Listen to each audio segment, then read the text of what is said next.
Muito boa noite, seja muito bem-vindo, seja muito bem-vinda a mais uma gravação do nosso podcast Physio Insight, um projeto onde eu falo que você tem que ouvir na lata, doa quem doer, a respeito de tratamento da dor, sempre baseado nas melhores evidências científicas disponíveis.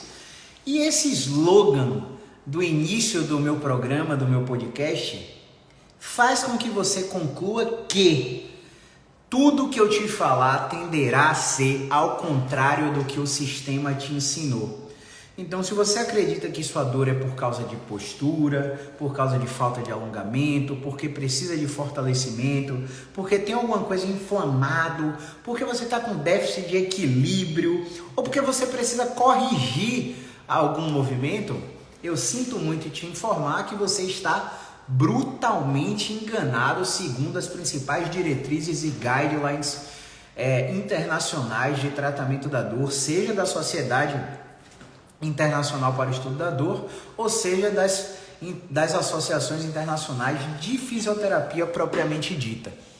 E aí eu não quero fazer uma condenação ao uso de remédios, eu não quero fazer uma condenação ao uso de intervenções minimamente invasivas, como tipo alguns bloqueios, nem fazer a condenação de algumas intervenções cirúrgicas, porque sim, vai acontecer aquele paciente que não vai responder ao movimento, que vai fazer 2-3 meses de tratamento e vai falhar no tratamento. Vai acontecer aquele paciente que tem uma dor crônica recorrente com flare-up, refratária, qualquer tipo de tratamento, né? Pacientes realmente que já tentaram linhas de tratamento baseado em evidência e agora só faltam realizar a intervenção cirúrgica. Então vai existir esse paciente, ponto final. Então, o que eu defendo aqui é que a gente saiba, numa avaliação, identificar quem é o paciente respondedor à fisioterapia e quem é o paciente respondedor à medicação. Quem é o paciente respondedor a bloqueio e quem é o paciente responsivo à cirurgia. E a gente pode, baseado em evidência, predizer sucesso terapêutico ou não, a depender do diagnóstico do paciente. E quando eu falo diagnóstico, eu não estou falando o que vem escrito no seu laudo de exame de imagem. Eu não estou falando o que vem escrito nas combinações dos achados de alterações de exame laboratorial. Eu não estou falando no que vem escrito no seu Vicon ou na sua plataforma de cinemática, de cinética, ou no seu software 3D de análise de movimento, que a sua escápula roda menos que a outra, ou que seu joelho entra mais do que o outro. O modelo patoanatômico, no qual justifica a dor através de lesão, doença e inflamação, está obsoleto.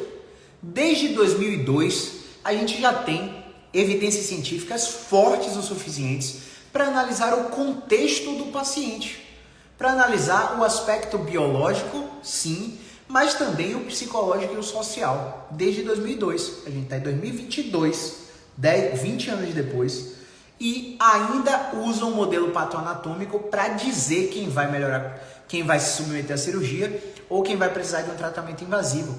Isso está brutalmente equivocado.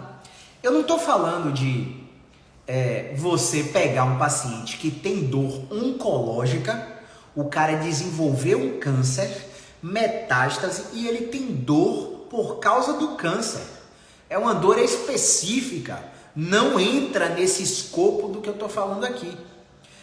Eu estou falando de profissionais que usam o modelo cinesiopatológico também, para dizer que, olha, está doendo seu joelho porque seu quadríceps está fraco, tem que fortalecer. Você não tem equilíbrio muscular, seu quadríceps é muito hipertrofiado e seu isquiosural não. Vamos equilibrar essa musculatura e dar ênfase na musculação, na musculatura posterior da coxa. Mas baseado em quê? Você fez análise cinética para ver se a proporção de 2:1 de força de quadríceps para isquio está compatível? Para você dizer que o paciente tem um desequilíbrio muscular? Sabe o que é foda? Perdoe o termo. O que é foda é que todas as explicações não fundamentadas cientificamente, elas fazem muito sentido. Se eu chegar para você aqui agora, que chegou com dor lombar aqui no consultório, e falar para ele, por exemplo, o paciente de 1 hora, chegou com dor lombar aqui no consultório, joga basquete e tem uma pronação subtalar excessiva no pé direito comparado com o pé esquerdo. É impressionante como quando ele anda na fase de ataque ao solo, no choque do calcânio, no contato inicial, na resposta à carga e no apoio médio, ele tem a pronação subtalar excessiva filmado na câmera. E quando você compara no outro pé, ele não tem essa pronação. E aí eu dizer para ele, olha que lindo, seu pé está pronando, seu joelho está valgizando. Existe um reflexo miotático na musculatura posterior da coxa que faz uma contração brusca do isquiosural que está inserido aqui, ó. O isquiosural está saindo lá do joelho e está se inserindo aqui, ó, no isquio. E aí esse isquiosural, depois do reflexo miotático, faz assim, ó. Puxa o seu isquio em rotação posterior do ilíaco. Essa rotação posterior do ilíaco vai fazer com que você perca a lordose lombar. Ao perder a lordose lombar, você retifica uma curvatura que deveria ser natural. E aí você tensiona a cadeia miofacial via aponeurose tóraco-lombar lá no grande dorsal que está interconectado com o seu ombro esquerdo. O cara tem pronação subtalar excessiva do pé direito e está com dor no ombro esquerdo e você explicou uma cadeia lesional osteopatética que vai dizer para o paciente que a justificativa da dor no ombro dele é porque o pé dele prona demais. O paciente vai sair do seu consultório e vai fazer o quê? Vai procurar alguém que faça uma palmilha. E vai colocar uma palmilha no pé para conter essa pronação subtalar, porque fez sentido. Só que quando a gente vai analisar as evidências, a gente vê que usar palmilha versus não usar palmilha, usar tênis supinado versus tênis pronado, usar tênis neutros em pacientes que pisam supinado e por aí vai, não tem evidência de que melhore a dor, de que previna a lesão. A evidência é fraquíssima. Ou seja, como é que pode? Imagine você, eu estudo 5 anos de fisioterapia, faço 2 anos de uma pós-graduação em biomecânica, me subespecializo em baropodometria, compro uma plataforma de análise de pisada que custa R$28 mil, compro um software boladão de R$30 mil, me especializo em baropodometria e pronto, estou com a crença enraizada de que vou ajudar os meus pacientes prescrevendo palmilha. Aí vem você, Daniel Góes, que entrou aí agora, Carlos Pinheiro, que entrou aí agora. Vem você e me diz, olha, baropodometria, botar palmilha não funciona que tem dor. Não funciona, não previne lesão, não trata dor, não diminui descarga de peso, não diminui carga nem impacto na atividade física. Você acha que eu vou fazer o quê? Você acha que é mais fácil eu abrir os meus ouvidos e a minha mente, utilizar o PsyFlex, utilizar a flexibilidade mental para aceitar o que você está falando, correr atrás das evidências e mudar o meu paradigma terapêutico? Ou é mais fácil eu dizer, esse cara é maluco, esse cara não está fundamentado em nada? Aqui a pesquisa, ó. Eu sou baseado em evidência. E aí quando o cara mostra o artigo que ele está lendo, é um estudo de caso, é uma série de casos, é um caso controle, é um estudo transversal, é um estudo longitudinal, é um estudo observacional. E a gente sabe que a metodologia científica para esses tipos de estudo não analisa eficácia de intervenção. O que analisa eficácia de intervenção são ensaios clínicos controlados aleatorizados. Então, muita gente... Eu falei na semana passada aí que eu estava assistindo uma live de um nutrólogo aqui do país, que é muito famoso, mas muito famoso. E o cara estava falando umas coisas e baseado em evidência. E toda vez que ele falava o autor da coisa que ele estava falando, eu anotava o nome do autor. Aí ele falou uma atrocidade tão grande que eu falei assim, não, isso aqui tem que estar em algum ensaio clínico randomizado. E aí existe uma plataforma que registra os ensaios clínicos antes deles serem publicados, enquanto eles estão em andamento. Essa plataforma é o clinicaltrials.gov. Não tinha registro desse artigo no Clinical Trials. Eu já sabia que o que ele estava falando não era baseado em ensaio clínico randomizado. Vamos agir de boa fé? Beleza, vou agir de boa fé. O que é que eu vou fazer? Eu vou supor que ele está falando de revisões sistemáticas. Mas se tivesse ensaio clínico randomizado, se tiver alguma revisão sistemática, Cochrane ou até não Cochrane, sobre esse tema, vai ter registro de vários ensaios clínicos no Clinical Trials. Não tinha registro, não tinha revisão sistemática. Quando eu fui analisar o autor o estudo que ele falou, era um estudo observacional. Caio, por que você está falando isso? Porque veja bem, se o seu paciente está com dor lombar e não faz nada, e você observa ele ao longo de 6 semanas, 60% vão melhorar. Como é que eu vou me basear em um estudo observacional para dizer que ozônio é bom para dor lombar, que ventosa é bom para dor lombar? Se só observar o paciente, já vai ter uma chance muito grande de que esse paciente melhore. Por isso que eu falo, gente, muitas vezes não fazer é melhor do que fazer. Não intervir é a intervenção.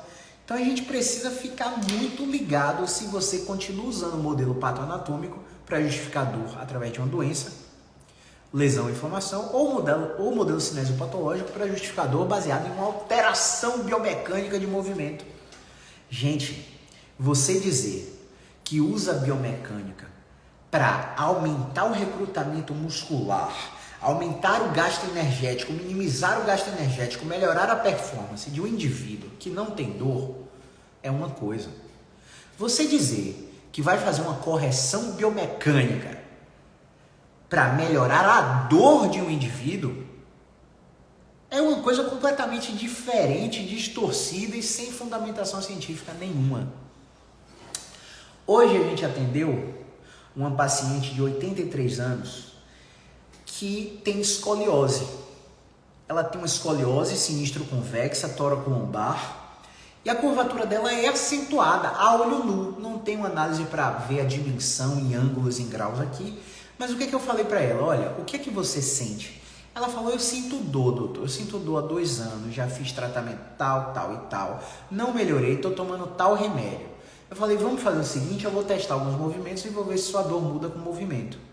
Ela mas essa escoliose, você acha que corrige? Eu falei, não. Algumas corrigem, outras não corrigem, e se for para corrigir, não é comigo o trabalho.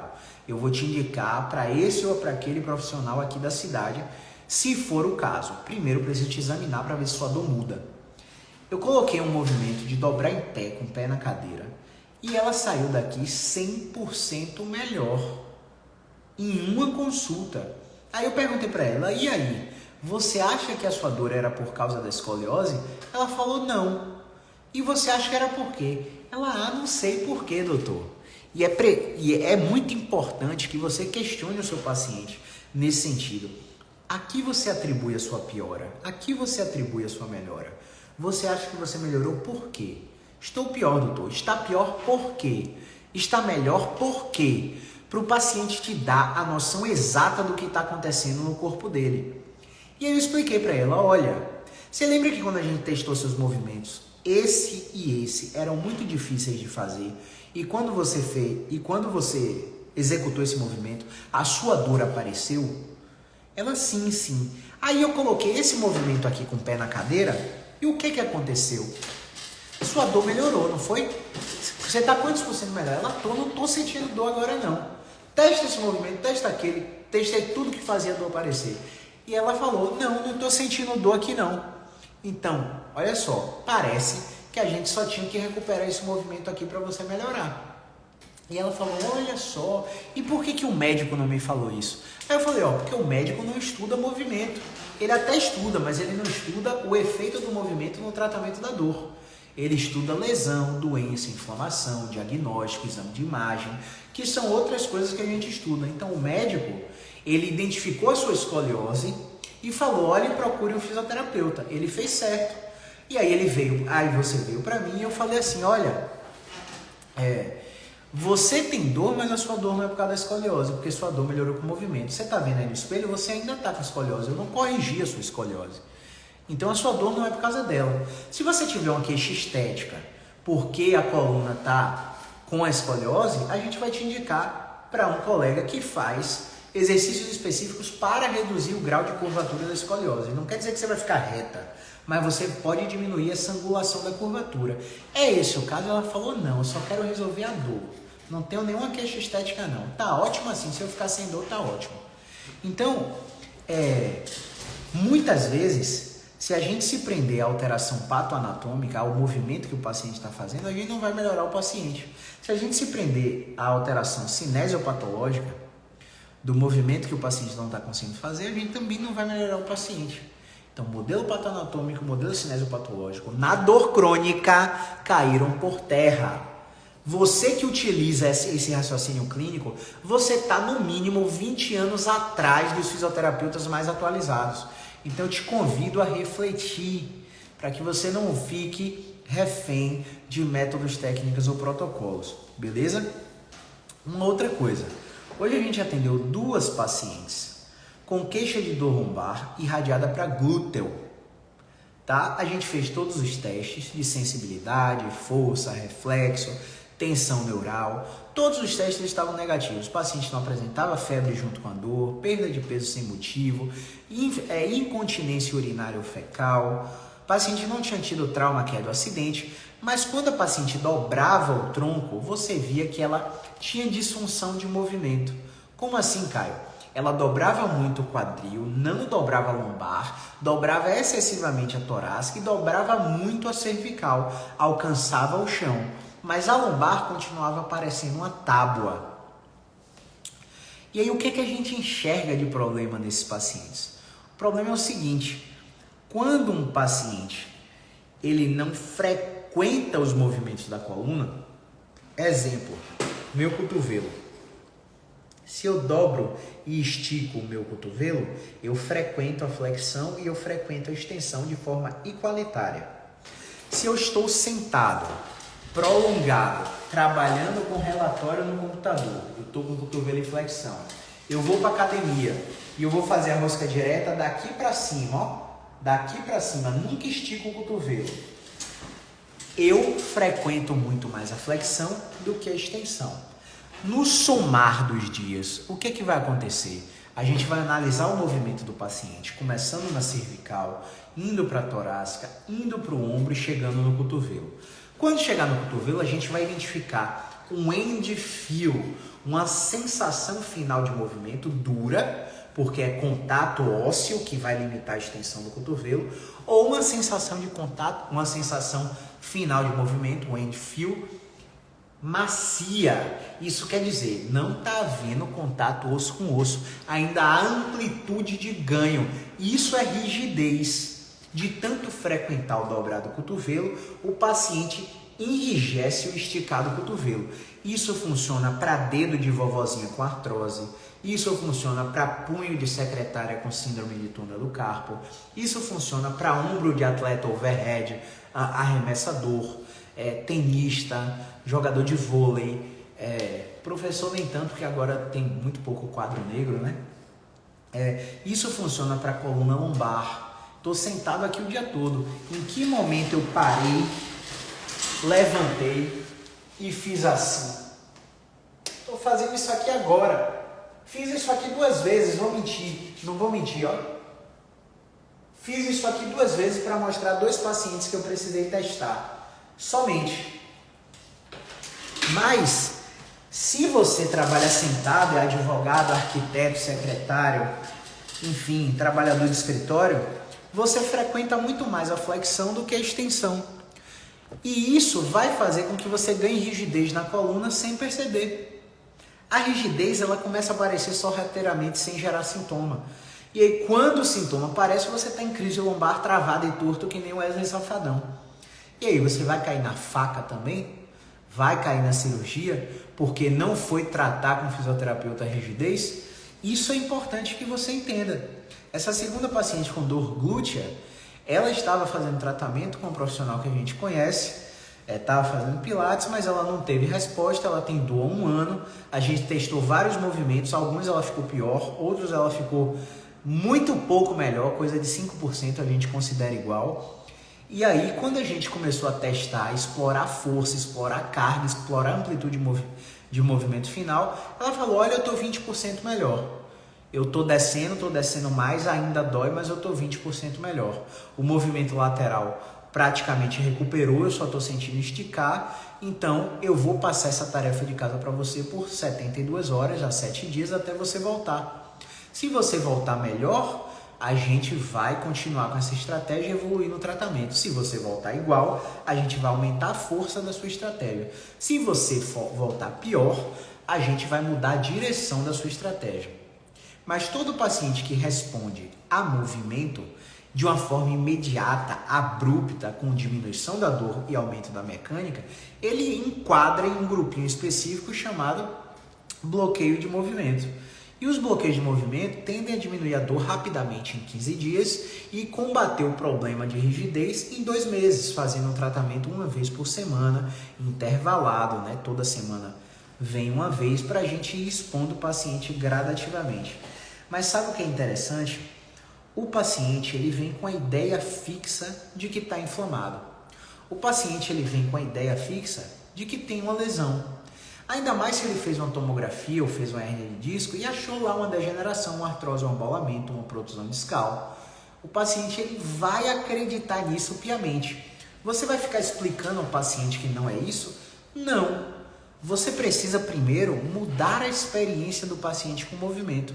Por mais que ele tenha medo do movimento, você tem que achar formas de mover o segmento naquela direção que você precisa, de uma forma que até produza a dor do paciente, mas que ele não fique pior depois. Porque o mais importante do primeiro contato é você mexer o paciente todo, em todas as direções, e provar para ele que ele não piorou. O fato de ele não piorar, mesmo todo remexido, mesmo com várias sensações, vai encorajar esse paciente a se expor gradativamente aos movimentos. E muito paciente, se bem soubesse, nem precisava da gente. Era só ir para educador físico, que ia botar um programa de exercício sem medo. Sabe o que eu odeio? O paciente vai no educador físico e fala, ó, eu tenho dor lombar. Fudeu. Por que fudeu? Porque o educador físico não está preparado para tratar dor. O educador físico está preparado para treinar você. E o que ele vai fazer? Vai evitar um bocado de movimento baseado num panorama biomecânico, que, como eu falei no início da live, não tem evidência para tratamento da dor, e vai criar uma crença de robozinho, de hipervigilância, de medo do movimento e de evitação nesse paciente, porque ele falou que tem dor. O que eu falo para meus pacientes que vão para o educador físico depois do tratamento? Ó, chega lá e nem sonha em falar que você tem dor na coluna. Fala que você quer fazer atividade física só por saúde. Amigo, faça essa experiência. O tratamento flui de uma forma tão gigante que o paciente fica eternamente grato a você.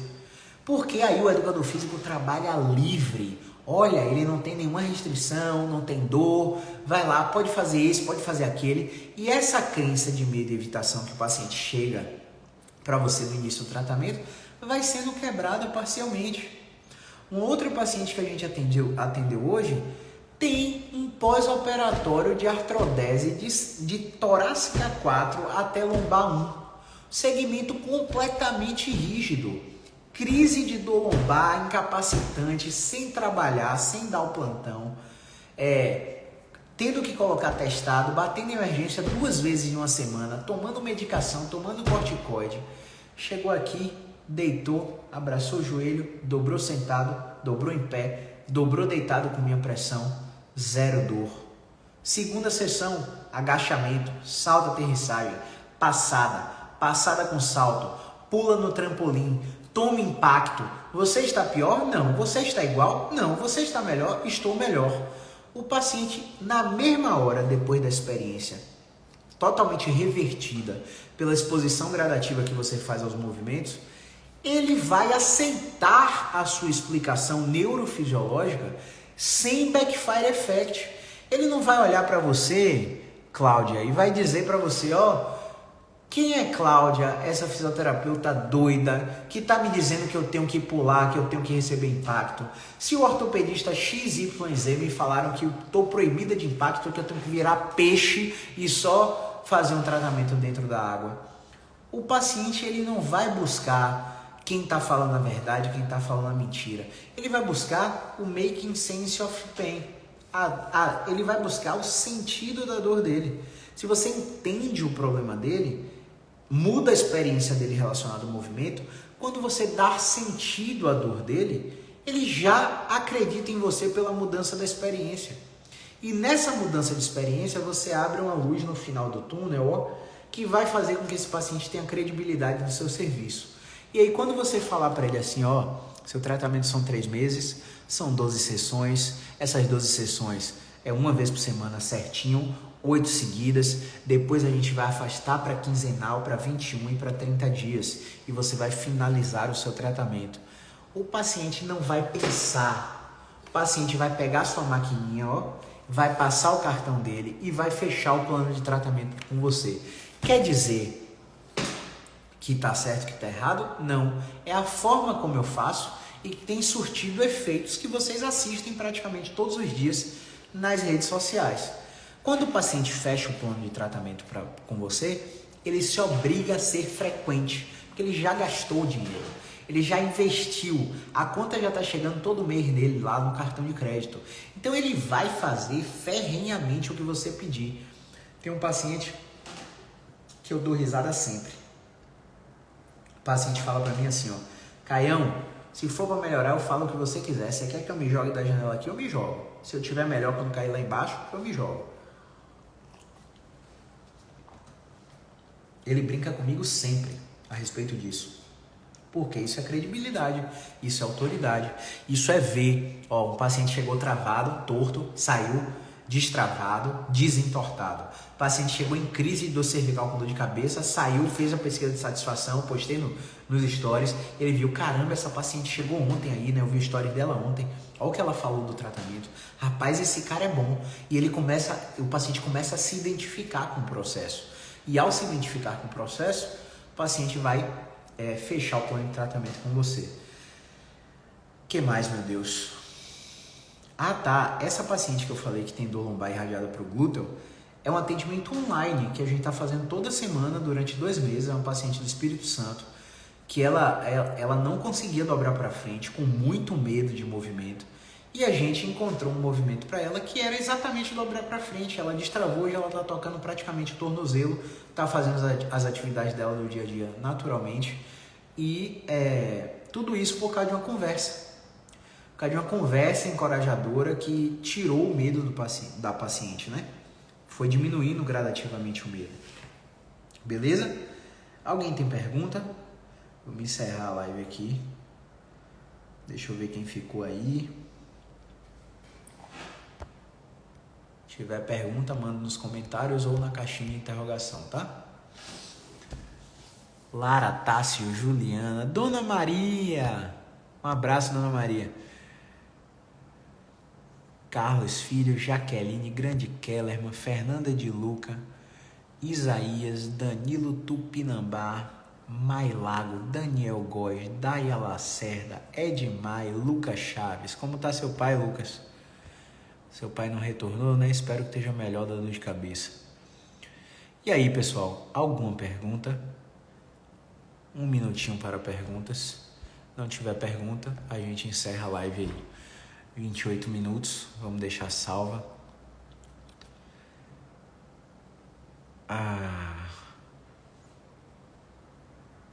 Com que paciente, Daia? Não usei extensão com nenhum paciente aqui hoje.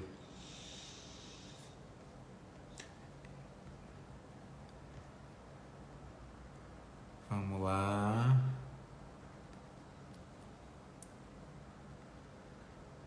Mandou nos stories, eu já respondi lá, né? Tava recebendo muita mensagem maluca. Desativei a resposta dos stories. Agora é só caixinha de perguntas, tá?